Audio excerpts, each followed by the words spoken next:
Hey guys, it's RJ the Fed. We're back with some Buffalo Trace products today. I don't know if I've done a review on any of these. I've had several in different videos, but never really did a review on them. So instead of doing a double bottle review, we're going to do 4 bottles in one take. This will be a little bit of a longer video because we're going to talk about them and what they mean to me as well. So starting off with Buffalo Trace. This was definitely their entry level bourbon. That if you can get this should be cheap enough and good enough to use as a cocktail mixer. Drink it neat over ice. However you want to drink this, you should be able to drink this however you want, and people shouldn't really give you any crap about how you might consume this. This bottle is a 750 milliliter bottle that I got. This one, if you can find them, I find them at Specs and Total Wine for like $25. They're pretty good. 90 proof, 45% alcohol. It's hard to beat it for the price point. Like it's hard to find some places, and then some places have it marked up $30-$40. I wouldn't pay much more than $30 for this bottle. Once you find these for $25, you'll never want to pay more than that again for it. Secondary market, these go for around $40. So if you can't find them in your area, maybe someone has one that they'll sell it to you for a decent price if you don't already have one. We're going to move over to our second bottle, talk about it a little bit too. I got a glass of water behind us so we can cleanse our palate in between. Eagle Rare 10 year. So, funny enough, I had never had this before till I went to my buddy's wedding this year, and a local bar at the venue had a single bottle of Eagle Rare, and it was still sealed, so they had to open it up for me. But it's a 10-year age-stated whiskey. It's only 45% alcohol content, so another 90 proofer. It's light, but it's a 10-year age statement. This bottle goes for around $37 to $40 on average here. This pour that I had, I want to say it was $20 per pour. So $20 for a double. So for 4 ounces, I guess, is what I paid because I had 2 glasses of it. I decided I really liked it. First bottle I got is actually sitting up on the shelf over there. It's actually, I thought it was on the shelf in there. It's in the cabinet in the other room. It was a store pick. I paid a premium for that one because I basically paid secondary. It was like a museum pricing liquor store. But $37 to $40, this thing's fantastic. I think this is a buy all day, every day if it's under $50. Moving over to our third one, we got a bottle of Weller Antique 107. We could talk about how much I paid for this, but we won't. This is a 53.5% alcohol content, hence the name 107. It's 107 proof. This bourbon is fantastic, but I have never seen one of these in the store, with the exception of the place where I got my store pick Eagle Rare. Another museum price bottle. I ended up picking it up too. This is that bottle right here. Basically paid well above secondary for it. It was very expensive there, but I had never seen it before, so I had to pick one up to try. I hear such great things about it. It's one of Bruzel's favorites. 107 for me. I can get them for secondary pricing on a regular at $110 a bottle. If you buy multiples, people will come down to $100 a bottle, but these are not $100 bottles. These are selling for well below that at MSRP, but I don't see them very often. In fact, I've never seen them for MSRP. When I hear about them, they sell out almost immediately. A couple of guys that I go bourbon hunting with, they have 30, 40 bottles of these. They love them so much that they refuse to sell them because they want these for themselves. They love drinking them. It's one of their go-tos. That being said, though, this one is a little hot, a little warm to me, but the medicinal cherry flavor that comes out in this, I don't know what it is about Buffalo Trace products and my appeal to their cherry side of them is just awesome. It's just a higher proof point, so if you want a higher proof, this is one of those. As for this one, unlike these two, I would not mix with this. I would probably only drink this neat or over ice.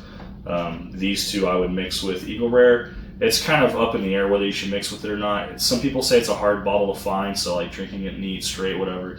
My whole thing is it doesn't matter if you pay $500 for a bottle or $5 for a bottle. If you bought the bottle, you should be able to drink it and enjoy it however you like. This is a bottle of Blanton's. I've got 2 tags hanging on this one because these are a single barrel, but I have a second one that had a couple ounces left in it, so I poured it in here. So this is actually kind of like a double barrel, I guess. The other bottle, the stopper, you can see it in frame. It's behind that Pokemon card. I made it into an infinity bottle, so the excess Blanton's went back into this one when I was trying to get them blended and mixed. So not quite a single barrel for the video, but still Blanton's 2 barrels. They're very different dump dates, but this one is registered as bottle number 168. This was Rick House H. It was dumped on 4/24 of 23 on Rick number 39. This was selected and bottled at 93 proof at a 46.5% alcohol content from barrel number 1180. And the topper on this one is an L. So, Blanton's. These are almost impossible to find. I mean, there's places that get them on allocation drops, but a lot of these places, they do raffles if you want one of these. Occasionally you can find them sitting in the back. At a store, they might pull them out for you if you make friends with the store. My first bottle of Blanton's, I paid, and you guys will laugh at me, this was a gift though, it wasn't for me, it wasn't any bottle that I consumed. In fact, it's still sealed. It was a gift from my dad. It had a specific dump date and the topper of my last name starting with an N. So we had that for $216.50. Pretty rough, never pay that much for a bottle, but it's a bottle that'll sit on the shelf. It'll probably never be opened. My dad doesn't really drink whiskey, but as a collector, it's something to go on a shelf with his bottle of Makers that he has. This guy though, first bottle that I bought for myself to drink, $100. I had to go to that store 7 or 8 times asking about it. They get allocated drops on Fridays. I made friends with one of the managers. She's even allowed me to record in her store several times. She was able to get me a bottle of this for $100. That's the cheapest I've been able to find them. I hear they MSRP around $68. These go for $120 on secondary, like all day, every day. So if you want a bottle of Blanton's here, $120 you can get one.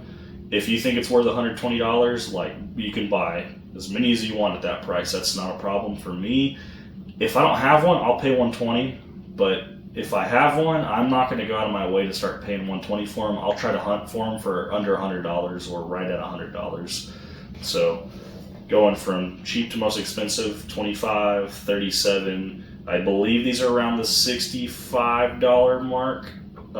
These are around $68 as well. So these go for about the same price, but you see very big discrepancies on these, especially if you see them in stores. These you'll see closer to their retails. Let's stop talking though, and let's start trying to taste some of these and give them some nose and see if we like them. So Buffalo Trace, I don't think they age state them, but I think they're around a 4 to 6 year age on them. They're all about the same. I do have a single barrel store pick. It's up on the shelf there, but I don't know if I'll ever open that one up anytime soon. Not unless I get another one.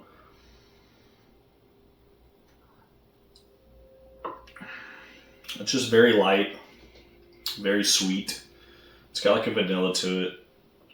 Got a light cherry to it. It has a lot of the flavor from the barrel though, from that oak. So a lot of that comes out.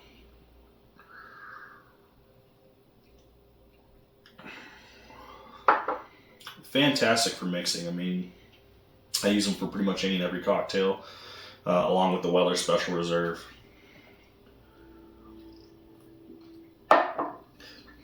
We're moving on to the Eagle Rare. The reason why we're using shot glasses too instead of Glencairns, we had a mishap last night. I was putting my bottle of Stag back on the shelf, and I knocked over one of the Glencairns, so it fell on the ground and shattered in here. So I had to sweep all it up last night, but my wife and baby were asleep, so I had to wait till the morning before I could vacuum. So that was fun, cleaning up all that little shards of broken glass, because no, it couldn't just break in a couple pieces. It was like little bits of dust of glass. Vacuumed in here. Might have to vacuum one more time just to be safe, since it's got a baby now. Eagle Rare, like, the scent on this, like, it's not really prominent.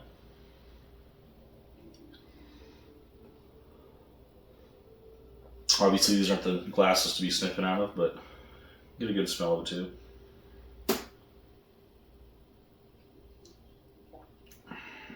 Wow, I just forgot how good this is. 10-year age dated, like, it's just so smooth.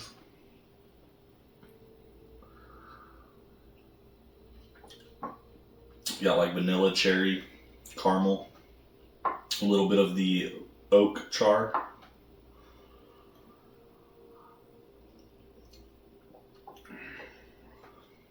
Wow.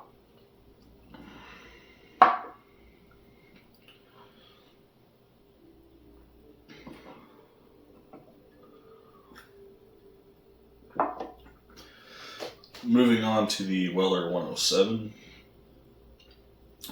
This is my my first bottle of this. I have a second one on the shelf, but we're getting a little low on here, so maybe we'll have a night where we'll do a bottle kill on stream, or we'll join someone else that's doing a bottle kill and get some footage of us finishing off some bottles. Gotta make room for more, right? So when you move up from that proof point, like, you can definitely smell the ethanol like burn that comes from these with a higher proof point. But at 107, it's still pretty mild. It's nothing intense.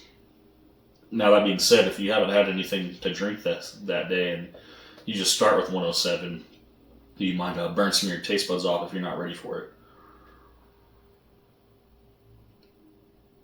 Wow, it's just like an explosion of flavors. So the char from the oak comes out like super strong. Like, it's almost immediately just like this wood taste, but then it has these subtle notes that come in. And like I said, one of my favorite of all the Buffalo Trace products that I get is the cherry, medicinal cherry note. Vanilla, caramel. Almost has like a leather taste to it, but like I don't think it's supposed to. I think it's just my taste buds with that wood, the way the oak comes across on the tongue. Wow. It's just really sweet, but it's got the heat to it, so kind of makes up for it. And then, whether you guys love it, hate it, hype, overhype, we got Blanton's. I think it's a fantastic bottle. If I could only have one bottle to drink for the rest of my life, and I can only pick one, I guess I would probably go with something like Blanton's. I don't know if I'd pick Blanton's directly, but just the bottle shape is an appeal to people. The collectible stoppers is an appeal. If you can get them for under $100, like, that's an appeal. I don't know, man. It's just something about Blanton's. It's just really smooth, really sweet. A lot of vanilla, a lot of caramel.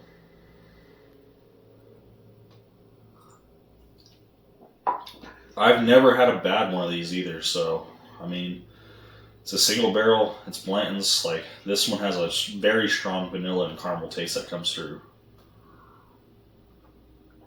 They're not all the same, obviously, since they're single barrels, but they're pretty similar. And then I'm not sure on either one of these on what the age statement is. Like, 107, like, yeah, I have no idea. And then Blanton's, I mean, it's got a dump date on it, but I don't know how long Blanton's is typically aged for either.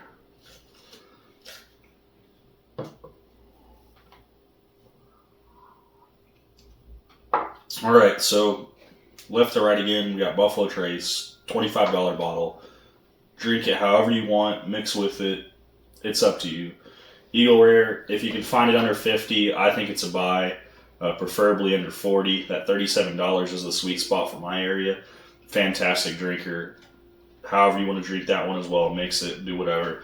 107, I'm not going to tell you not to mix with these, but if you have a 107 and you haven't had it just straight up, at least try it first, and then if you don't like the proof point, put ice in it. Put a little bit of water in it, dilute it, change that proof point, let it open up.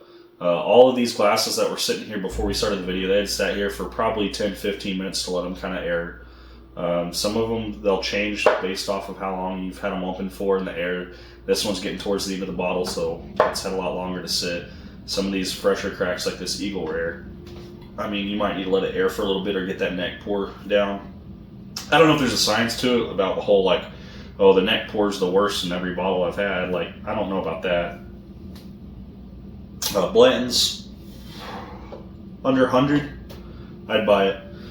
120 is, like I said, my secondary price here. That extra $20 won't stop me from buying it, but I'm not going to sit here and collect and hoard every single one until I have every letter I want. If there's a specific or unique dump date on them, I'm more likely to pick it up, but other than that, I'm not hunting for it. The higher end Blantons, if you can find those prices can go really crazy on the secondary market. I mean, we're talking $250 to $400 depending on which one you want to try to get, which release you want, the Japanese exclusive or the straight from the barrel. But just the normal Blantons, I feel like $100 is a fair price to pay for these. If you can find them for less than that, absolutely. Especially if you're like Adam from Major Zero. Like if you have to buy Wheatley vodka or Fireball from Sazerac in order to buy a Blanton's, as long as the Blanton isn't marked up, I would say above $90 or $100. Like, get you a Wheatley vodka. It'll just be a staple vodka you can use to mix with whatever you want. Pick up your Blantons. That's what I would do. I wouldn't steer away from buying this. Like, I think it's fantastic. People say it's overhyped. I think they're overhyped about the price and the gimmicky collectible stoppers, dump dates, how people go crazy over collecting. As far as the juice that's inside, the whiskey is good. It's not bad, so try it out. See if you like it for yourself if you haven't already. If you guys haven't liked, comment, or subscribed on any of my recent videos, please take the time to do that. We got to beat the YouTube algorithm so I can try to get there. We're slowly climbing subscribers. I'm at 75 subscribers now. We're getting close to 100 subscribers. We will have some big events for this channel as we hit milestones. I would love to do giveaways. We might start out with something small like samples, but we're definitely going to be moving towards entire bottles, especially once we get monetized. Like, bottles will be a thing. That'll be a part of the giveaway. We'll probably take two different approaches. We'll have giveaways where people can pay $5 per entry, and we'll do a wheel. We'll put everyone's name in an equal amount of times based off the number of entries. That'll help cover shipping. If it gets to a certain point, like, I'll put a cap on it. I'm not going to sit there and let you guys spend $100 just so you can win a bottle. Like, we're not doing that. I want you guys to have a fair chance. I just want to help cover shipping, because shipping these bottles, a 750 milliliter bottle, is about $20 to $30 to ship, depending on where I got to send it to. Other than that, the free giveaways like samples, I don't mind spending some of my own money to get the little 2 ounce or 1 ounce bottles. We'll bake some pours up and we'll send them out. Especially some of the newer YouTube channels like Cutlass. I'll make sure I try to tag Cutlass in this video. We would love to have him be able to get some samples of some stuff that he might not be able to get in his area that I can get here easily in Texas. So stay tuned, guys. If you have any other video recommendations you'd like to see, please comment those down below. This is RJ the Fed signing out. I'll see you guys next time.